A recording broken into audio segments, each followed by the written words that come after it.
Hi everyone, Jolene here from Bookworm Adventure Girl. Today I'm going to be talking about some summer reads or beach reads. I know it seems like summer is almost over, but we actually have 6 more weeks to go, so that's a lot more reading that we can still get in those 6 weeks. I'm going to be sharing some older books that I read that if I were to reread them, I would love to read them on a beach. And of course, I'll be sharing some newer books as well. If you have some favorite summer reads that you would like to share, please leave them in the comments below. And don't forget to subscribe because I will probably go through those comments, maybe read some of those books and give you a shout out. Lorna Landvik's Angry Housewives Eating Bonbons is a book that I absolutely loved. I actually considered putting this book in the book lovers video that I did earlier because Angry Housewives Eating Bonbons is the name of the book group that these 5 women put together. This is kind of like an LA Housewives meets Sex and the City meets a book club. And we delve into the lives of these 5 women from the late 1960s until the late 1990s. There are some heavy themes. There is abuse, there's relationships, there's parenting, there is definitely the support and friendship of these women, and I think that's the most important part of the book. And of course, they also tell you every book that they are reading, so your TBR can continue to grow, and that is an added bonus as well. The Divine Secrets of the Yaya Sisterhood by Rebecca Wells is another book about strong female friendships. When the book begins, we meet Citely Walker, and she basically publicly tells everyone that her mother is an abuser, a child abuser. And as you can imagine, this doesn't go over very well with her mother. So Citely feels horrible afterwards. She tries to apologize. She does everything she possibly can think of to ask for forgiveness, but her mother basically disowns her. So Citely is devastated, and the Yayas, who you learn who they are in the book, come to the rescue. The book is really about parent and child relationships and how very often children don't know their parents and know who they were as younger people. And the Yayas come into the rescue, and Citely learns about her mother and opens up a whole new world of who she is. This book is funny, it's heartbreaking, but I think that what makes it so strong are the strong women in the book. And it's another book that if I were to reread, I would definitely want to read it on a beach. What Looks Like Crazy on an Ordinary Day by Pearl Cleage was a debut novel in the late 1990s, and it was also an Oprah Book Club pick, and I remember really enjoying it. I also think that the title might be appropriate for this year. The main character is Ava Johnson, and she hears when she is younger that the place to go for any Black young people is Atlanta. So for the last 10 years, Ava has lived in Atlanta. She's been running her own hair salon, and she's been doing very well for herself.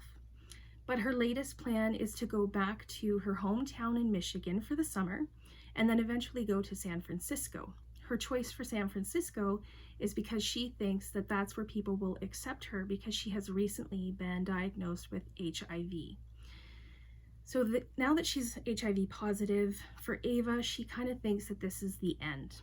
But when she gets back to her hometown, she ends up helping people. She ends up opening up her life a little bit more. There might even be love in the air. And who can't pass up a sewing circus? So there ends up being a lot of things that she doesn't expect, and the story ends up being more about hope. Now, I do remember in the 1990s, HIV and AIDS, that was a big topic, so it was really important that I read this then, and I remember being very grateful to Pearl Cleage for having a Black character with HIV. That was a big deal back then.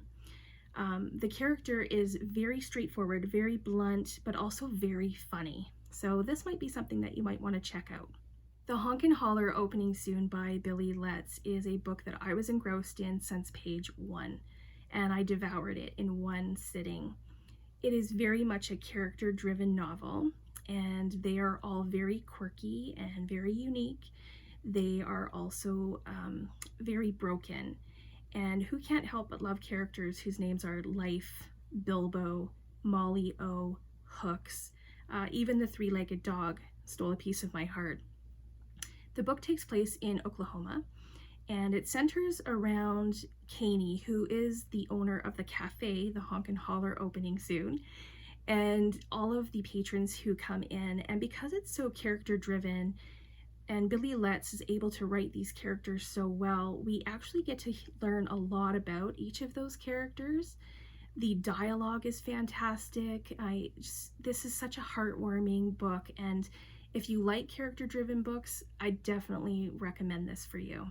Where the Crawdads Sing by Delia Owens was one of my top 10 reads of 2019. I absolutely adored this book. I know that it has been talked about and it has a lot of hype, but it's one of those that actually deserved all of that hype.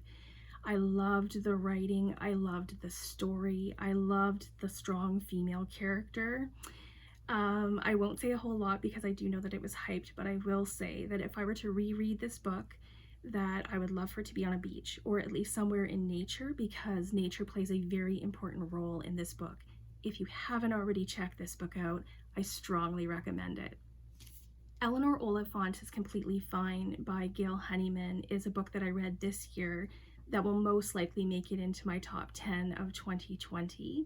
I absolutely loved Eleanor. I thought she was a fantastic character. Some of the things that I loved about her, besides the fact that she likes pizza and vodka, is that she's able to open up her heart and her life when that might not be the easiest thing for her. She is very quirky, but there's a lot of depth to her, and I love how the writing evolves to show us that. And I know that a lot of people like beach reads that are romances and have love stories. What I love about this book is that it has something that a lot of our literature doesn't, and that is a beautiful friendship. And I think it's really well written in this book especially.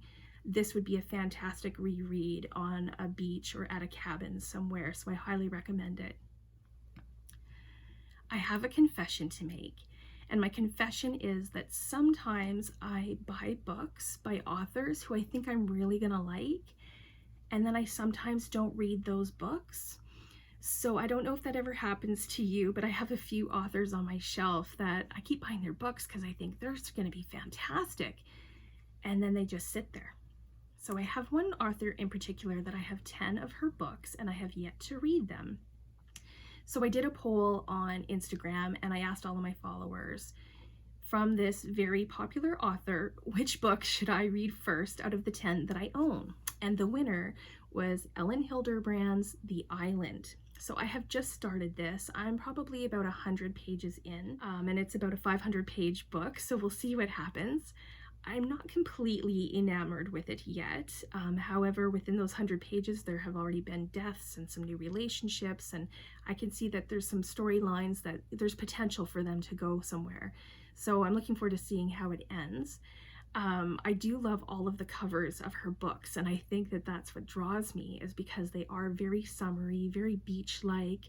Often even the titles include, words like summer and beach. So I'm looking forward to finally finishing my first Ellen Hilderbrand, and my next summer read or beach read will be Beach Read by Emily Henry. And I got this book in a book swap, and I'm really looking forward to reading it. It's been getting some rave reviews on Instagram, and I know many people have highly recommended it. I know that it's also not so light as it sounds, but I think it's going to be an interesting read. If you read this, let me know in the comments below what you thought of it, and maybe let me know what you think my next beach read should be.